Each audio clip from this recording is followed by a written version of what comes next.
think it's time to start the webinar. Yes, you're right. All right, so hello everyone, welcome to our webinar. My name is Roland Sacco. I'm a security researcher at Kaspersky for the ICS CERT. So more specifically, I work in the vulnerability research team. And today we'd like to discuss some common threats against IoT, more particularly industrial IoT threats.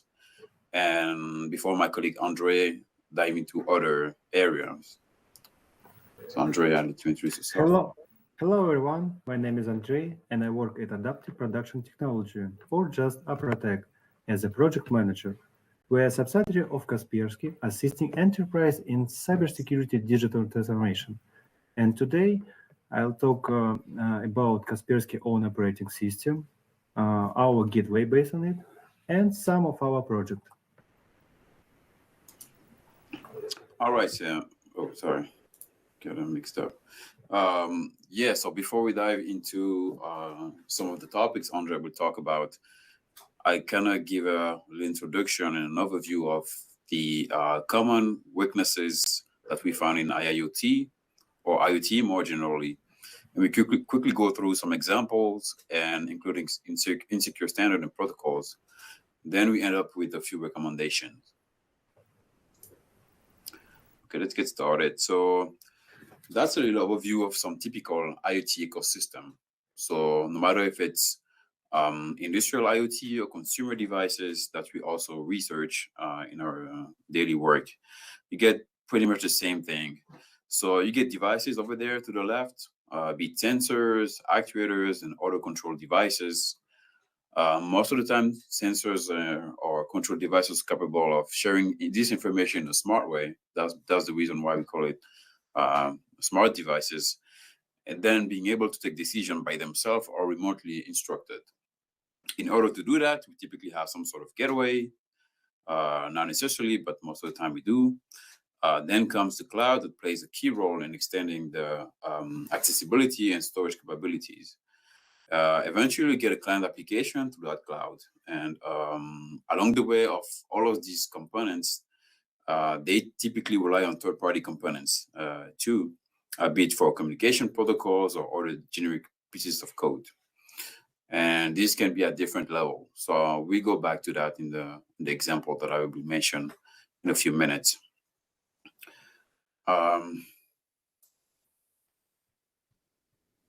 Yeah, so we can typically see in such devices like IoT and gateway, insecure interfaces, for example, because field devices are typically exposed to physical intruders.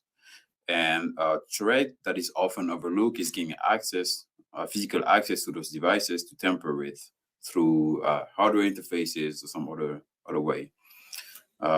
We often see that, especially in consumer devices, where you have enabled hardware interfaces that allow to access information and get root access to console to critical information that are stored in an insecure manner. And then from a remote perspective, having insecure services running can lead to exposure to these devices over the cloud or some other remote actor. So that's an example of security cameras. They are very interesting devices because they're security devices themselves. And they are also typically physically exposed on the outside. So that's what I mentioned before. So we're talking about the ones that are present in critical environments such as power plants, airports, and other restricted areas. And they're usually bundled with sensors. And first thing you can think of, as I just previously mentioned, is an attacker who physically tamper with the cameras to extract information from the chip or some other places on the devices, and then use it for an attack that will be remote. So the credential have to be stored at some point. So leaving the operating system handling is not necessarily going to solve the issue. So when a vendor, for example, includes high privilege account at manufacturing time, it gets very problematic because it's quite trivial for an attacker to get the same model and then extract and reuse it against similar targets. And the communication between cameras, for that example, can be either through the client application, which is most of the time a web browser. And that example, you see the two vulnerabilities there mentioned. They are from a research that was conducted from our group. And we get like a few issues. Here I just mentioned two of them, like for example, denial of service, which is basically that particular model, like most of the this type of camera, was running a custom web server, and there was some issue in parsing the HTTP request. So that allows an attacker to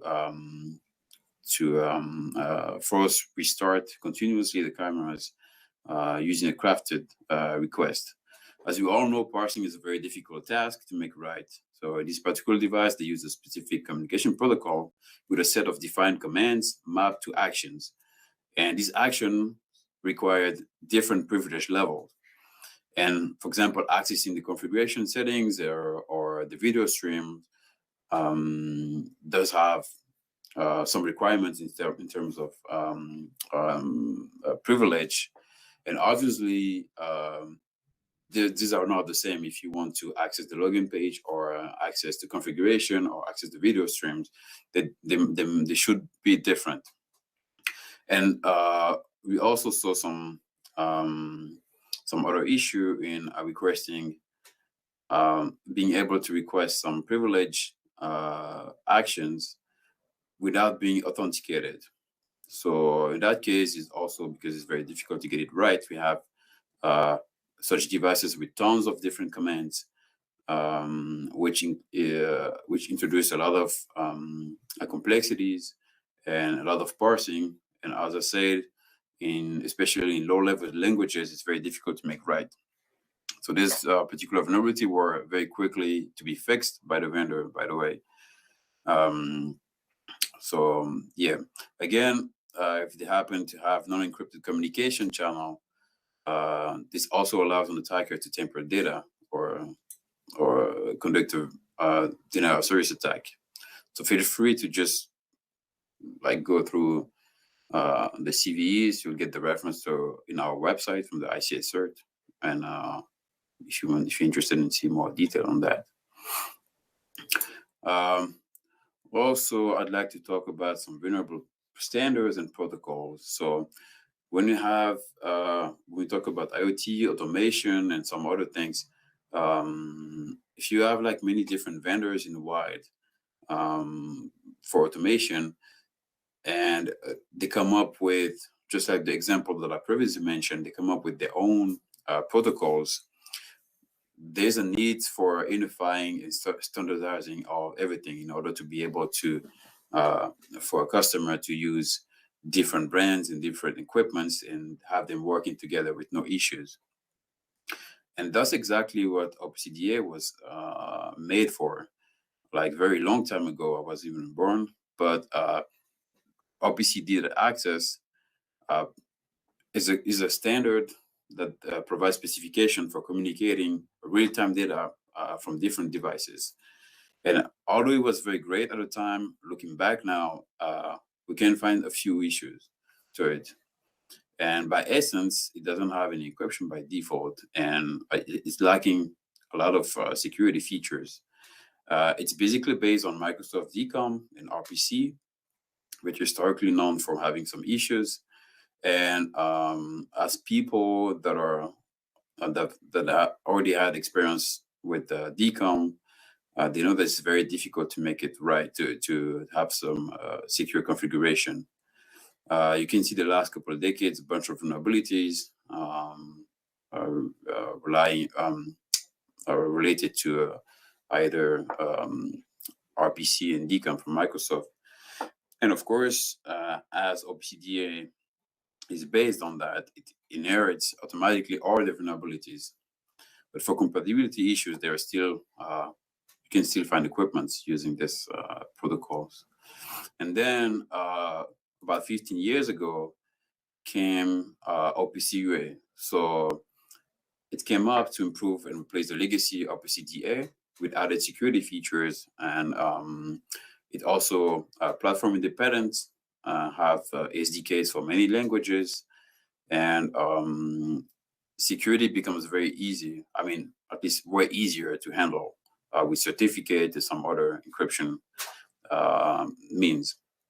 But just as any piece of software, there are some vulnerabilities that can be found there, and so some critical vulnerabilities was found by our group, but also some other companies.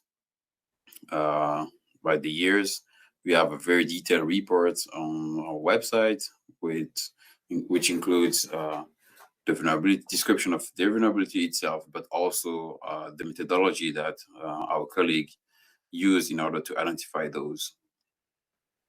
And because it's at the core of some critical processes, I mean, some devices that are at the core of critical processes, it's very difficult to, if not impossible, to patch sometimes. And so the vulnerability, as you can see, range from denial of service to remote code execution. And it all goes back to what I say about third-party components, where it might be convenient, but then you inherit also all the vulnerabilities that affect the third-party components that you're using. As I said, there's an in-depth detail of the assessments and findings in our website. Another example is a runtime framework that is used in multiple industrial products. And during our research conducted by our group, there's also a bunch of vulnerability that were found.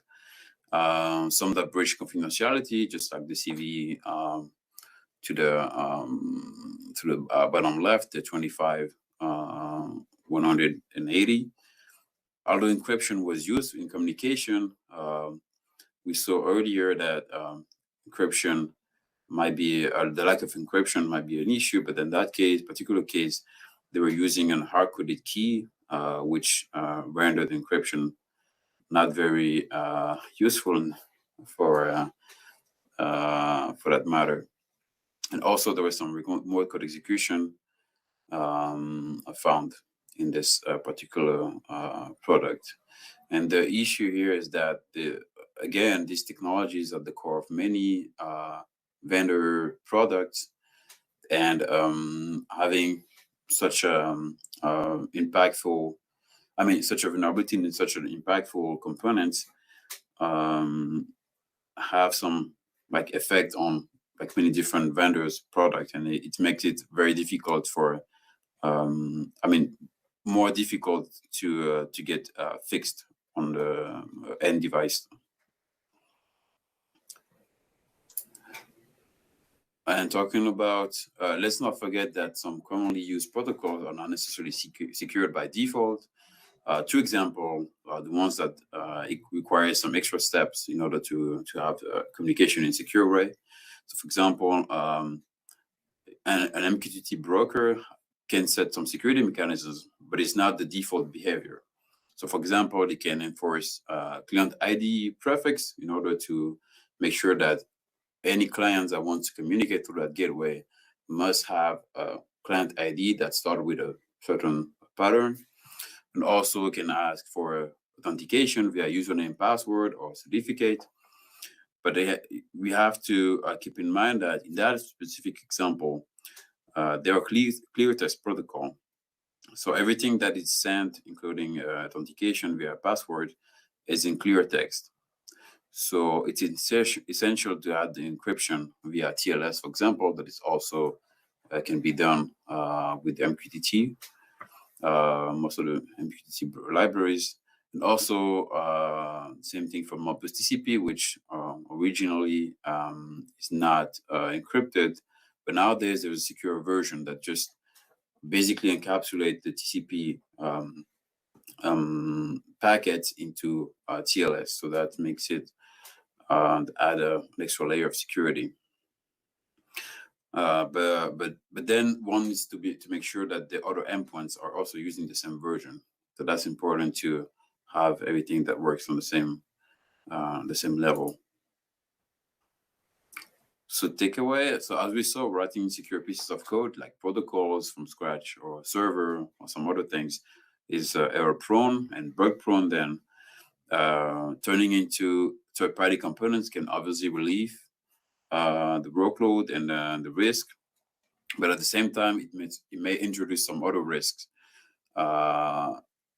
because it's introduced some delays into fixing the issues in the final product. For example, if you're using a device that is based on this automation framework that I mentioned before, any vulnerabilities that is found in the automation framework needs to be reported to that vendor. But then by the time it gets fixed, you have to also get notified to the final vendor, for the vendor of the final device, which has also to introduce the new version that has the fix. So that's make it a bit more difficult, and that makes a bigger chain. But still, it's very important also to understand what we are using from the final application to the underlying operating system, running all of them, make sure that everything is secure. And also, as we saw, communication protocols sometimes need some extra steps in order to be used in a secure way. And yeah, some recommendations. As a general rule of thumb, segmentation it's a good start. I mean, it's mandatory, but it's not necessarily adopted everywhere. You don't have your critical infrastructure. You don't want to have your critical infrastructure mixed with your IT. You want to keep an eye of what's going on our network and also in the wild. This implies having some security audits, monitoring traffic, having some threat intelligence sources, and also keeping your staff trained. And of course, these types of environments require a specific approach in terms of monitoring and detection. That's all, folks. I'm leaving my colleague Andre continue with Aprotech's approach of some of the solutions to handle those threats. Thank you, Roland. Now we know about potential threats and security recommendation. And I'll start with Kaspersky own operating system, Kaspersky OS. Kaspersky OS is based on Kaspersky own proprietary microkernel. This operating system is based on trusted technologies such as Flux Advanced Security kernel and multiply independent level of security. The biggest advantage of Kaspersky OS is security by design. It is ability to be basic for building products with cybersecurity. Let's have a closer look at the Let's have a look closer at the architecture. In the center of the system lie the microkernel and Kaspersky security system. All users' entities such as file system drivers, Ethernet ports, and applications are forbidden to communicate with each other directly and must use many-to-one communications with the microkernel. As a result, all communication between entities go through the kernel must be approved by Kaspersky security system. Basing its decision on security policy, it plays the arbitrary role. All of this means that unauthorized action inside the operating system are strictly prohibited. Now, let's talk about IoT infrastructure product line. It includes Kaspersky Security Center and CyberImmune Kaspersky IoT Secure Gateway, which we at Aprotech have developed together with Kaspersky. Currently, there are KSG 100 and KSG 1000 available on the market. Based on research, any gateway must have one of the three main functions. There are data transfer, security, and additional functions. KSG 100 is based on Kaspersky OS and Siemens Semantic IoT 2040 hardware. The major role of this gateway is to transfer raw data from industrial equipment using the OPC protocol to IoT platform. KSG 100 was made for using Siemens MindSphere industrial IoT platform. Another platform used MQTT brokers. As for security goals, it functions as a programmatic data diode, which means you can be sure your equipment is secure from the external access. The additional value of the gateway for business is that you can bring end-to-end services based on trusted data which couldn't be collected before. The same approach is used in KSG 1000. It's based on Kaspersky OS and the Advantech UTX 3117 hardware. You can use this gateway for bidirectional data transfer with a central MQTT broker inside for your devices. It's cyber immune too and has special protection tools such as firewall, intrusion detection system, and intrusion prevention system. As for additional value, this gateway integrates with Kaspersky Security Center. A few words about Kaspersky Security Center. It's a single console for easy control of all the Kaspersky security solution and system administration tools. It makes every endpoint and device on your network more visible, simplifies IoT administration tasks, and helps to reduce operation cost and increase productivity. Once again, I want to highlight the difference between KSG 100 and KSG 1000. For industrial equipment, the best would be using KSG 100 for unidirectional data transfer. For device detection and network protection, you would better choose KSG 1000. Now, I would like to present several types of projects with KSG. First, let's have a look at a typical type.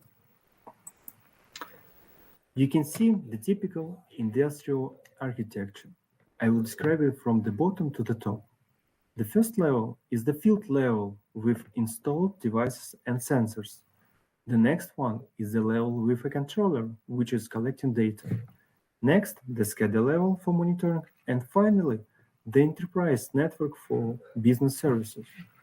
As I said before, KSG 100 is a central device to collect more new data from controller or device level. Using KSG 100, it's better not to change the standard architecture while opening a new flow of data for the IoT system. KSG 1000 can be used for monitoring IoT devices on the facility, secure them, and adding new data flow from remote site using the 3G, 4G mobile network. In conclusion, this helps business to increase understanding of their technological process without changing architecture and to be safe. Next, let's look at some custom example of using KSG. One of the projects was with Russian tube rolling plant. The customer asked us to collect several parameters of a CNC machine to better understand the process of pipe thread cutting in the oldest workshop. KSG 100 was installed to collect data from the machine using the OPC-UA protocol. OPC-UA is a standard component of CNC machine, so it doesn't change their performance. For data visualization, we use the Siemens MindSphere Industrial IoT Cloud Platform and develop custom applications for our customer. In the result, the customer receives a detailed picture of the process and can significantly decrease its costs. Now, I want to show how KSG 1000 was used in a customer's architecture. The initial task was to implement a controller with cloud IoT platform using the MQTT protocol over TLS. After installing the gateway, we broke up the industrial network and delimitarized zone, and KSG took the role of the center broker. This means that right now, all communication inside the industrial network can be considered as trusted. And now you can use just one device for updating certificates. And finally, some non-obvious examples. We have another CNC machine with its data that needs to be sent to an ERP system. Before our partner solution, an operator was required to collect, prepare, and present the data to business users. After the implementation of solution with KSG 100, all data is automatically and secure gathered, converted, and transported to the ERP system. As a result, the enterprise reaches a new level of data integration, being able to use its financial data together with trusted technological parameters. Also, KSG 1000 can be a perfect solution for protecting video surveillance cameras. Usually, cameras are not considered to be a potential threat, but hacking them can lead so serious consequences for the whole industry, for the whole infrastructure. Sorry. By using KSG 1000 here, we are not only protect cameras from threats, but can also give security management new information about the infrastructure. So thank you for attention. Let's go digital together. And now part for question. I see we have question. Okay. First, Roland, are you there? Of course. Someone asked, I can't read the red boxes. Maybe you can say some of the threads of CVA, which was highlighted by you. Okay, so I think you also get all the references to the CVE after the webinar. So I guess you get the link to all of these, the description and everything. But here, for example, here I don't know if it's very relevant to read them all out loud, but so the CVE to the left is 2021, 23, 85.2. It's a denial of service via GET HTTP request. And then also the other one is a CVE 2021, 23, 84.7. It's, as I mentioned, is missing authentication for critical functions. So I said that there were some of the functionality that required some highest level of privileges.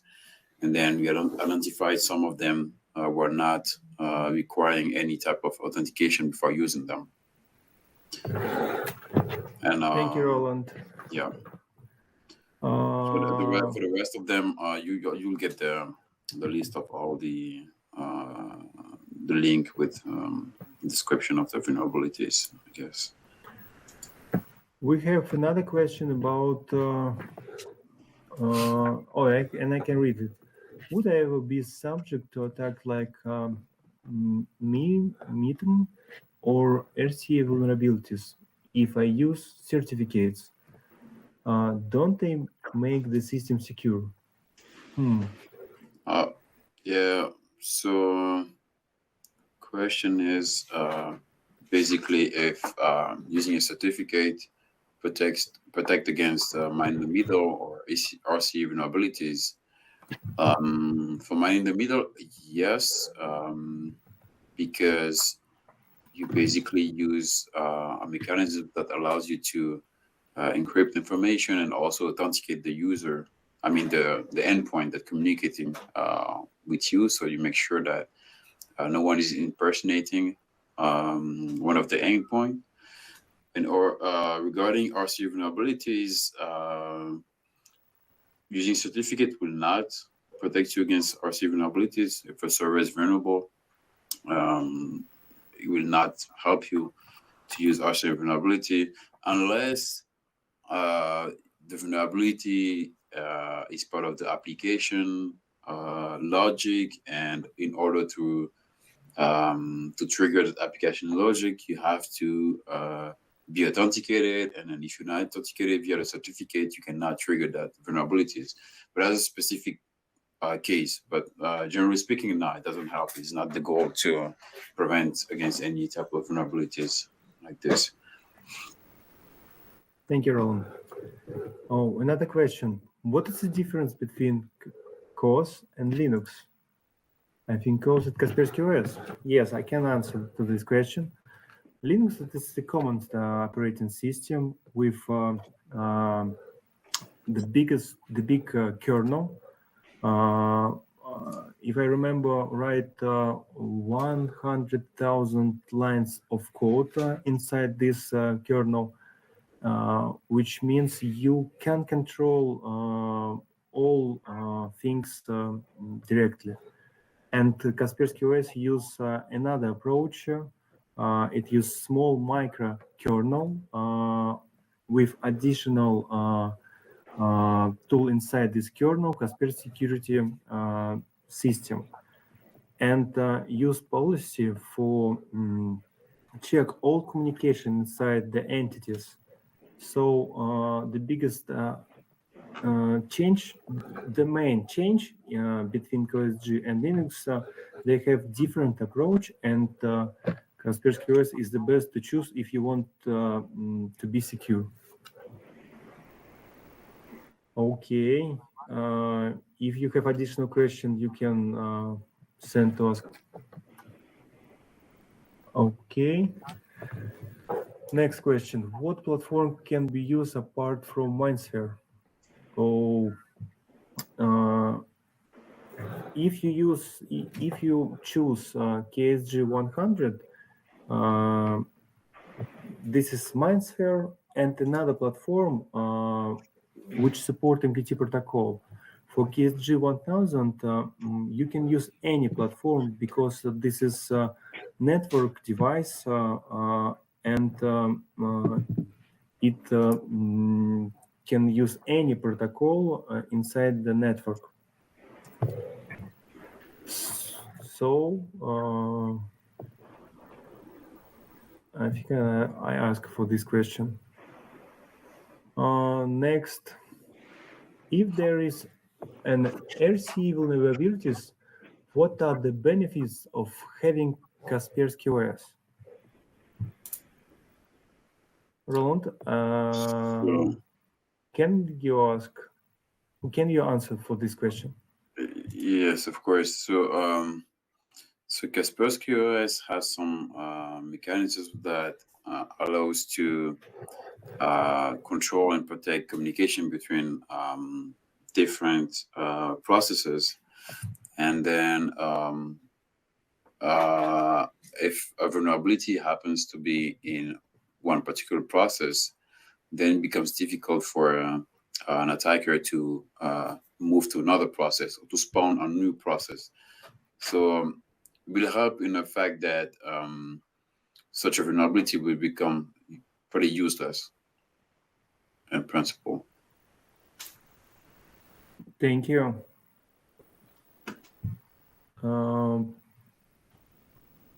Okay, we have another two questions. Oh no, just one. As far as I understand, the product can use only with two protocols, OPC UA and MQTT. OPC, I think UA, or it is right. What about other protocols? If you speak about KSG 100, yes, you're right, but you forgot about MindSphere own proprietary protocol for connection with this platform. If we speak about KSG 1000, there you can use different types of protocol because the function of KSG 1000 another, and more protect network.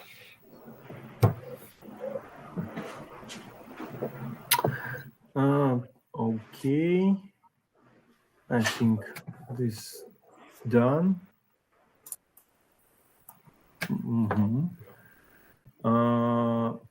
And that's all.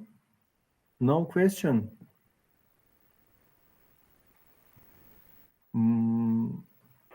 Okay, wait 2 minutes. Yes, Roland? Yeah, let's someone ask? A couple minutes. Yeah.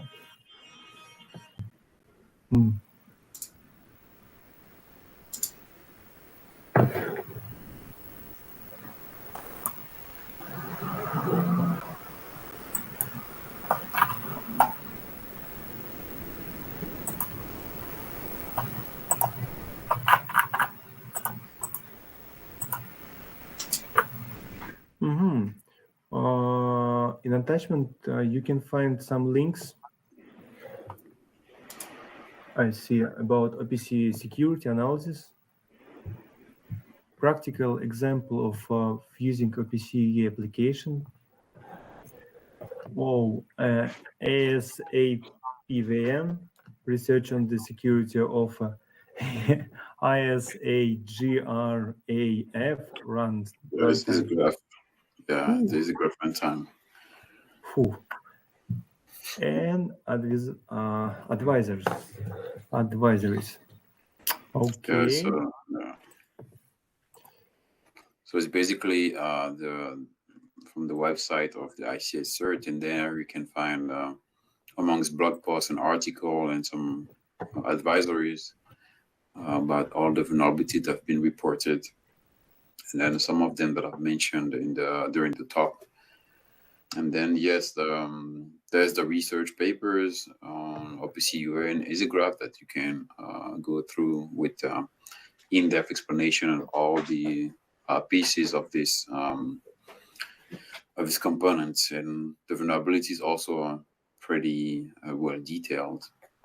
And for OPC UA, there's also an even a practical example on how to set up fuzzing for one of the implementation. And there's also the link to the code of the fuzzing harness for the one that are interested in trying to reproduce or start researching the same area.